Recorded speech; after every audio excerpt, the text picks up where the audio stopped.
저는 최근에 우크라이나가 러시아한테 침공을 당하면서 전쟁이 지금 거의 석 달째 이어지고 있죠.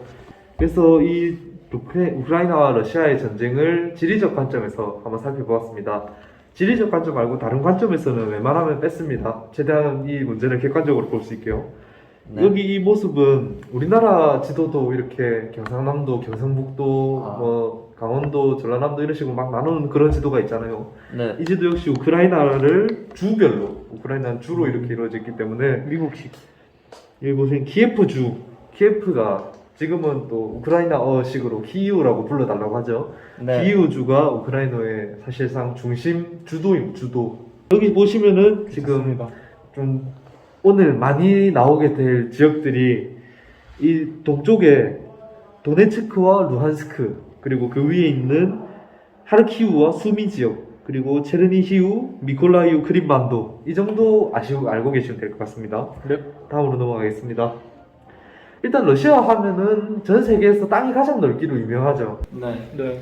근데 이 땅 많은 러시아가 왜 그 쫓겨난 우크라이나를 갖고 싶어서 지리적 안나올까요? 이점. 지리적 이점. 어떤 식으로 지리적 이점이 있을까요? 무역하려고요. 어디랑? 유럽이랑? 근데 이미 러시아는 유럽이랑 이렇게 많이 붙어 있는데, 자, 소련이 몇 년도에 붕괴인지 혹시 아시는 사람 있나요? 네. 1991년에 소련이 붕괴했습니다. 근데 소련이 붕괴하기 전에는 얼마 안 됐네. 전 세계 국토의 11%가, 그러니까 전 세계 육지의 11%가 소련 땅이었던 거예요. 10분의 1이죠. 10분의 1이 한 나라였던 거예요. 그때 소련의 직접적인 영토 아래에 있었던 나라들이 여기 보시는 에스토니아, 라트비아, 리투아니아, 벨라루스, 우크라이나, 몰도바. 이쪽으로는 조지아, 아제르바이잔, 그 다음에 이름 까먹었네요. 하여튼 여기 3국이 있고, 카자흐스탄, 우즈베키스탄 같은 무슨 스탄 나라들 있잖아요. 아프가니스탄 위로는 다 소련의 소속이었습니다. 그러니까 소련도 이때는 연방제를 택하고 있었죠. 그래서 이때 소련이라는 연방 안에 속해 있던 나라가 우크라이나 연방공화국, 뭐 카자흐스탄 연방공화국 이랬던 거죠. 그리고 1991년이 되자 이 소련이 붕괴하고 이 나라들이 각자 자기 나라를 세웠죠, 이렇게. 지금은 소련은 흑해랑 접한 부분도 여기 조금밖에 없고, 이 발트해 쪽으로 접한 부분도 이 칼리닝그라드라는 비지라, 지리적으로 비지라고 부르는데, 땅으로 연결이 안 돼 있는 땅, 날비자를 써서 비지라고 부릅니다. 그래서 칼리닝그라드라는 여기 비지가 하나 있어요. 폴란드하고 리투아니아 사이에. 근데 저 땅은 하필 왜 뜬금없이 러시아가 갖고 있는 건가요? 이 지역에 도시가 하나 있을 거예요, 아마. 근데 소련이 붕괴될 때 리투아니아에도 소속되지 못하면서 막 그대로 러시아에 그 소속이 넘어간 걸로 알고 있습니다. 하여튼 우크라이나는 이 자리에 있으면서 러시아가 흑해로 내려가는 거를 조금 막고 있어요, 사실. 그리고 러시아에서 천연 자원, 특히 천연 가스가 엄청나게 많이 나오거든요. 석유를 비롯해서. 그런 거를 유럽에다 많이 팔아먹는데, 그 팔아먹을 때, 어쨌든 팔아먹으려면 얘를 보내야 할 거 아니에요. 소유관? 그 송유관이나 천연가스를 보내는 그런 파이프들이죠. 우크라이나에 진짜 많이 매설이 돼 있어요. 그래서 러시아 입장에서는 우크라이나가 지리적으로 중요할 수밖에 없습니다. 그리고 우크라이나는 러시아가 탐을 들이는 거 외에도 지리적으로 엄청 많은 요건을 갖고 있는데요. 일단 천혜의 항구가 있습니다. 항구. 전 세계적으로 발전한 나라들을 보면 대부분 바다를 끼고 있어요. 내륙 국가에서 성공한 나라는 스위스 말고는 잘 생각이 안 나죠. 오스트리아를 성공했다고 봐야 하나요? 외에는 전부 다 유명한 나라들은 유명한 항구를 하나씩 끼고 있습니다. 이탈리아 베네치아가 유명하고, 대한민국 부산. 대한민국의 부산이나 인천, 목포 등등의 이런 항구들이 유명하고, 영국에는 리버풀이 대표적인 항구 도시죠. 스페인 역시도 남쪽에 말라가 이런 도시가 있고, 북쪽에는 빌바오 같은 공업 항구가 있고, 미국에는 어떤 항구가 있느냐? 뉴욕 항이 유명해요. 뉴욕의 브루클린 항. 뉴올리언스도 한국이란 말이에요. 뉴올리언스도 남쪽으로 있는 항구고, 뉴욕의 브루클린 항은 동쪽으로 있는 항구고, 서쪽으로 가면 이제 캘리포니아에 있는 샌프란시스코나 이런 데가 다 항구 도시죠. 오데사라는 이 지역도 흑해를 끼고 아주 천혜에 수비하기는 쉽고 지키기는 쉽고, 그다음 무역하기도 용이하고 이런 지역이기 때문에 러시아는 특히 옛날부터 부동항을 얻고 싶어 했잖아요. 얼지 않는 항구. 왜냐면 자기는 다 북극해 쪽으로 이렇게 땅이 있으니까 맨날 겨울만 되면 얼어버려서 갈 수가 없는 거예요. 그래서 블라디보스토크까지 내려왔는데 블라디보스토크도 겨울에 조금 추우면 옵니다. 그래서 흑해 연안에, 물론 흑해가 터키로 인해서 막히죠. 이렇게 나가다가 해협이 있어요. 터키 이스탄불하고 그 사이에. 그 해협에 막히더라도 일단 흑해 연안을 차지하겠다라는 그런 우크라이나의 욕심이 있습니다. 아니, 러시아의 욕심이죠. 지금 우크라이나 갖고 있으니까. 그리고 우크라이나 국기 최근에 많이 보셨을 거라 생각합니다. 예. 이거를 황색 청색기라 부르더라고요. 근데 이 국기에서 우리가 러시아가 우크라이나를 갖고 싶어하는 이유를 하나 더 알 수 있습니다. 이 국기가 왜 이렇게 생기게 됐을까요? 물론 여러 가지 가설이 있습니다만은 제일 타당한 가설이 하나 있습니다. 우크라이나 전쟁이 일어나고 나서 제일 가격이 폭등한 거, 기름값 말고 또 뭐 가격이 폭등했죠? 곡물 가격이 엄청나게 올랐습니다. 곡물을 비롯한 여러 가지 식료품들의 가격이 엄청 올랐는데요. 우크라이나는 밀 생산으로 엄청나게 유명합니다. 밀 생산. 나라 크기는 안 커요. 보시면은 나라 크기는 러시아가 이만큼 큰데 우크라이나는 영원합니다. 물론 유럽에서는 제일 큰 편이에요. 하지만은 전 세계적으로 봤을 때 우리나라의 한 3배 정도 되는 걸로 알고 있습니다. 그래서 그렇게 큰 편이 아닌데 밀 생산을 엄청나게 많이 해요. 똑같죠? 두 개 사진이 맞네요. 밀을 이렇게 자라고 하늘이 파라면은 사진을 딱 찍었을 때 지평선 밑으로는 노랗고 지평선 위로는 파란 겁니다. 우와. 지금 끝도 안 보이죠, 사실? 이렇게 끝도 안 보이는 만큼의 밀을 생산하니까 전 세계에서 밀 수출 8위 국가로 올라 있습니다. 땅이 그렇게 크지는 않은데도 1위 미국, 2위 러시아, 뭐 브라질 이런 나라 땅덩이 자체 큰 나라들을 다 빼고 나면은 거의 1등이라고 볼 수 있죠. 이외에도 뭐 해바라기 씨는 우크라이나가 세계 1위 수출 국가고 이외에 뭐 옥수수 이런 나라들도 다 10위권 안에 랭크되어 있을 정도로 농사가 아주 잘 되는 나라인데 왜 농사가 잘 될까요? 기후적으로 생긴 땅 때문에 그렇습니다. 땅. 우크라이나 하면은 아주 넓게 펼쳐져 있는 흑토지대로 유명한데 흑토지대라는 이름에서 대충 예상이 가시죠? 이 지역의 땅이 어떨지. 검해요. 아주 검습니다. 그래서 이 지역의 땅을 체르노좀이라고도 부르는데요. 체르노좀이 그냥 러시아어로 검은 땅이라는 뜻입니다. 그래서 보시면은 땅 색깔이 이래요. 아주 검었죠. 근데 이 땅이 어떻게 만들어졌을까요? 화산. 아니요.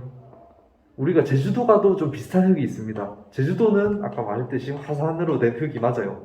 화산이 폭발하면 현무암이 까만색이 나오고 그게 풍화침식 작용을 거치면서 까만 흙이 되는데 제주도의 화산토, 현무암질토는 안 비옥해요.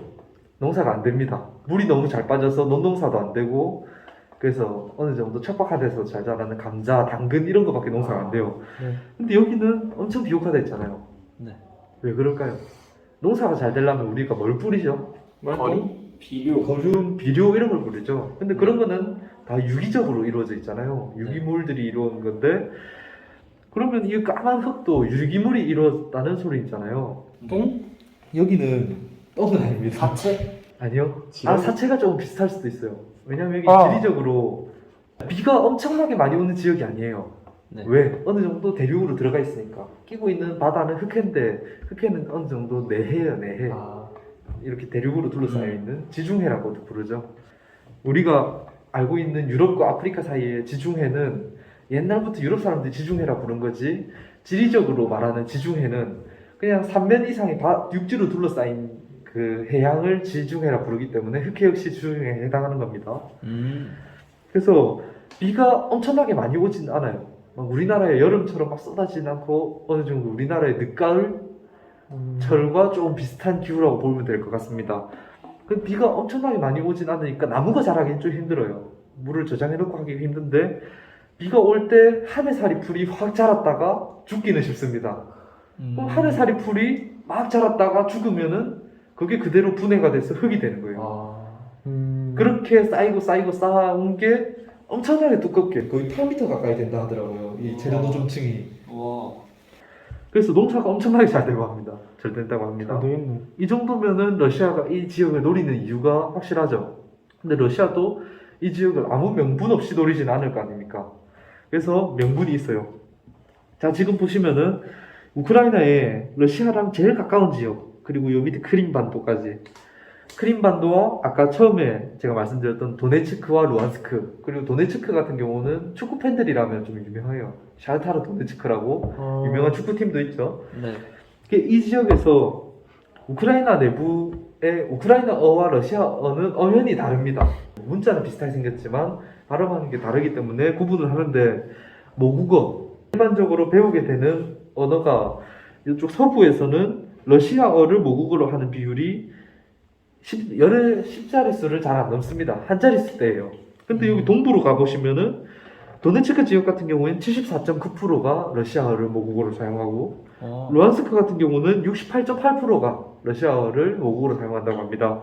그리고 이 크림반도 같은 경우는 77%가 이 러시아어를 모국어로 사용하고 있고요. 그 다음에 크림반도 끝에 여기 붙어 있는 항구 도시 이름을 까먹었네요. 이 지역 같은 경우는 90.6%가 러시아어를 모국어로 사용한다 합니다. 그러니까 러시아는 이 정도면은 우리나라 땅이다, 러시아어를 사용하는 주민들이 더 많다라고 주장하고 있는 거고요. 우크라이나 같은 경우에는 이 지역이 흑토지대가 제일 비옥한, 서부 쪽 같은 경우는 공업화가 많이 되어 있어요. 키이우 같은 경우에도 도시화가 많이 되어 있는데, 아직 동부에는 이렇게 소득 수준이 조금 낮고 농촌이 많이 발달해 있는 상황이거든요. 그래서 이 지역에는 옛날부터 분쟁이 잦았습니다. 근데 이 분쟁이 이전까지도 들끓고 있었는데 이걸 완전 폭발시킨 사건이 있었어요. 2014년에 우크라이나 정권이 교체됐거든요. 근데 이 교체된 정권이 러시아어 사용을 금지시킨 거예요, 이 지역에서. 그러니까 이 사람들은 들고 일어났죠. 아니, 우리 모국어가 러시아어인데 러시아어를 쓰지 못하게 하면 어떻게 하라는 거냐, 언어의 자유도 없는 거냐 하면서 2014년에 크림반도 강제 합병, 그 전까지 좀 이어지던 기류가 결국 주민투표가 이루어졌는데, 이 크림반도 지역에서 러시아로의 분리 독립 아니면은 그냥 우크라이나로부터의 분리 독립, 그러니까 사실상 우크라이나에 그대로 있겠다라는 조항은 없었던 거죠. 그렇게 러시아로 가겠다라는 쪽이 더 많은 표를 받게 되면서 크림반도는 러시아로 합병이 됩니다, 2014년에. 근데 이때도 자연스럽게 되지는 못한 게, 러시아가 이때 크림반도에 막 탱크 보내고 공수여대를 보내고 항구를 불법으로 점령하고 하는 등의 군사적 사태가 있었어요. 그리고 이제 도네츠크와 루안스크 지역에서는 반군들이 일어납니다. 내전이 있었어요. 보시면은 이때 도네츠크 국제공항에 마지막으로 우크라이나의, 그러니까 정부군이죠, 우크라이나의 정부군들이 도네츠크 국제공항에 고립된 상태로 반군들이랑 막 교전하는 영상이 실제 유튜브에도 막 올라와 있어요. 유튜브에 그 내용을 캡처한 거고, 이렇게 마지막까지 공항이라는 좁은 공간 안에서 항전하고 있는 모습도 보입니다. 이 이후로 반군들이 도네츠크와 루안스크 주 일부를 점령하고 도네츠크 인민공화국과 루안스크 인민공화국을 세웠대요. 그리고 그게 러시아가 계속 이 지역에 지금 전쟁하러 들어와서도 뭐 이 지역의 분리 독립을 승인해야 한다라고 주장하는 이유이기도 하고요.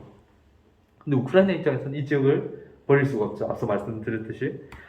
그렇게 러시아가 지난 3월 달에 전쟁을 일으켰습니다. 결국 계속 어느 정도의 기류가 있었죠. 묘한 기류가. 근데 외적으로는 우크라이나의 나토 가입 시도를, 나토와 EU 가입 시도를 명분으로 세웠지만은 명분이 그것만은 아닐 거예요. 앞서 말씀드렸던 여러 가지가 있고, 우크라이나가 EU나 나토 가입 시도를 이번에 처음 한 것도 아니었기 때문에 그것만을 이유로 꼽긴 어렵습니다. 어쨌든 러시아군 탱크가 막 이렇게 밖에 서 있다가 우크라이나 국경으로 밀고 들어온 거죠. 포격과 함께. 근데 3월이라 했잖아요. 우리나라에서 3월이면 어떤 계절이죠? 봄이죠. 봄이면은 어떤 계절입니까? 봄의 특징이 뭐가 있죠? 따뜻해요. 따뜻해지죠. 추웠다가 따뜻해지는 계절이잖아요. 그러면 얼었던 게 녹죠. 네. 여기서도 마찬가지로 얼었던 흙이 녹습니다. 얼어 있을 때는 땅이 단단하게 얼어 있어요. 땅도 같이 땅땅한 집안인 줄 알았는데 이게 녹으면서 완전 늪처럼 돼버린 거예요. 그러니까 지금 보시면은 탱크가 가다가 늪에 빠져서 탱크를 버리고 도망갔어요, 군사들이. 이 현상을 지리적으로는 라스푸티차라고 부릅니다. 라스푸티차. 이 라스푸티차가 우크라이나 동부는 특히 발전이 더디고 아직 농업이 많이 있다 했잖아요. 농업을 기반 산업으로 하는 지역이기 때문에 우리로 치면 비포장도로가 엄청 많았거든요. 사실 이 지역에. 그래서 비포장도로를 통해서 오는 뭐 군사 장비, 탱크 이런 것들은 전부 다 라스푸티차에 걸려서 이렇게 돼버린 거예요. 그렇다 보니까 러시아군은 어디로 이동해야겠어요? 닦여 있는 도로, 아니면 고속도로를 통해서 이렇게 이동하게 됩니다. 근데 어떤 군인이 고속도로를 통해서 이동을 해요.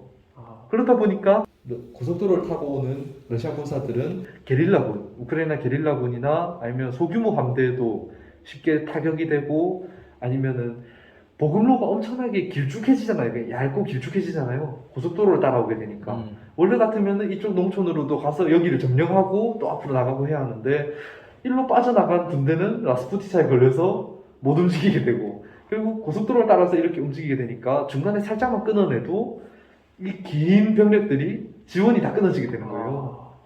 그렇다 보니까 러시아가 개전 초기에 일주일이면은 키이우를 불바다로 만들 것이다. 뭐 우크라이나를 점령할 수 있을 것이다 라고 공언해놓고 지금 뭐 80일째 가까이 됐죠. 맞아요. 아직도 지지부진하고 오히려 밀려나서 지금은 돈바스, 그러니까 도네츠크와 루안스크 지역에만 집중을 하고 있는 상황입니다.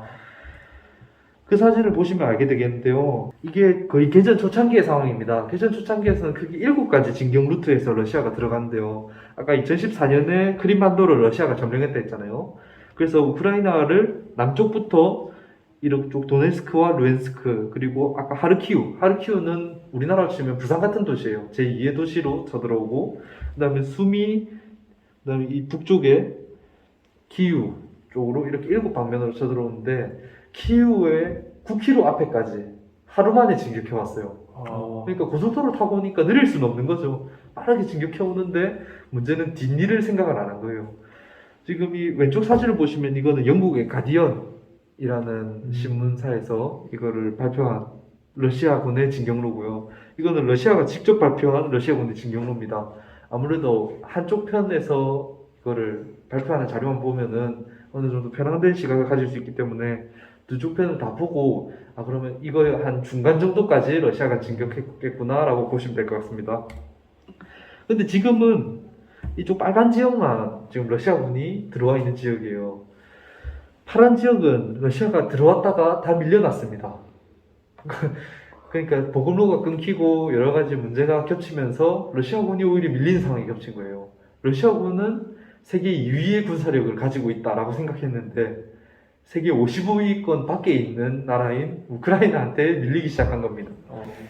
그래서 지금 러시아는 사실상 키이우 전선에선 다 밀려났고 도네츠크와 루안스크 지역, 그러니까 원래 반군이 갖고 있던 지역 외에는 크림반도와 도네츠크를 이렇게 연결하는 선 정도밖에 점령하지 못한 거예요.